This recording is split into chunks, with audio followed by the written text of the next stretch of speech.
Hello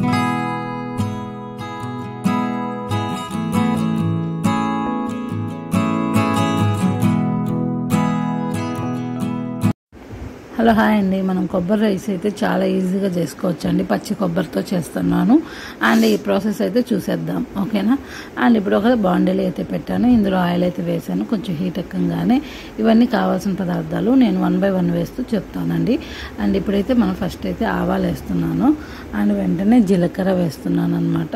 ఇది కొంచెం అలా వేగంగానే వెంటనే ఇందులో మనం అనేది పచ్చెనగపప్పు అండ్ మినపప్పు, నేనైతే పొట్టు తీయని మినపప్పు అయితే వేస్తున్నానండి. బ్లాక్ పొట్టు తీయని మినపప్పు అంటారు కదా, అదైతే.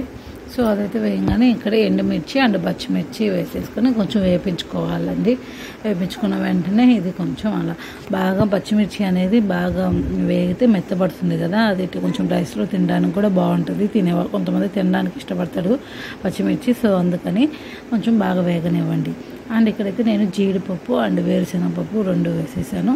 అండ్ ఇవి కూడా కొంచెం అలాగా జీడిపప్పు అనేది కలర్ షేడ్ అయ్యేలాగా, మనం కలర్ అన్ని చేంజ్ అయ్యేలాగా వేసుకోవాలండి. అండ్ ఇప్పుడైతే నేను పచ్చి కొబ్బరి తురుము అయితే వేసేసాను. ఇదైతే మనం పచ్చి వాసన అనేది పోయేదాకా కొంచెం అలా వేపించేసుకోవాలండి. బాగా వేపించేసుకొని ఈలోపు మనం రైస్లో మనం కొంచెం పట్టా లవంగాలు వేసి కొంచెం ఆయిల్ అనేది వేసి ఉడికించి పెట్టుకోవాలండి. సాల్ట్ కూడా వేసుకునే వాళ్ళు వేసుకోవచ్చు అన్నంలో. సో ఉడికేసి సపరేట్గా పెట్టేసుకున్నాను. అండ్ అందులో ఇప్పుడు నేను ఏదైతే తయారు చేసుకున్న మిశ్రమం ఉందో అదైతే దాంట్లో మిక్స్ చేసేసుకోవాలి.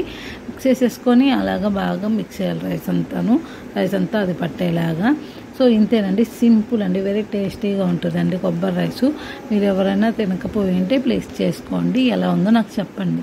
అండ్ అయితే ఇది మన చిల్డ్రన్స్కి అయితే వాళ్ళు అప్పటికప్పటికే కొంచెం టేస్టీగా ఏదైనా చేయమని చెప్పంటే, కూర ఇంట్లో ఏం లేకపోతే కొబ్బరిగా మనం ఎప్పుడు టెంకాయ కొడుతూనే ఉంటాం కదా దేవుడికి. సో అలాగా మనం ఆ టెంకాయ యూస్ చేసుకుని ఇలాగైతే చేసి పెట్టచ్చు. పిల్లలకు హ్యాపీగా ఏదో స్పెషల్ రైస్ లాగా ఉంది అని చెప్పేసుకొని తినేస్తారనమాట. సో ఈ వీడియో అయితే ఇంతటితో అయిపోయిందండి. వీడియో కనుక నచ్చితే ప్లీజ్ లైక్ ఇవ్వండి, షేర్ చేయండి, సబ్స్క్రైబ్ చేయడం మర్చిపోవద్దండి. నెక్స్ట్ వీడియోలో మళ్ళీ కలుసుకుందాం. బాయ్.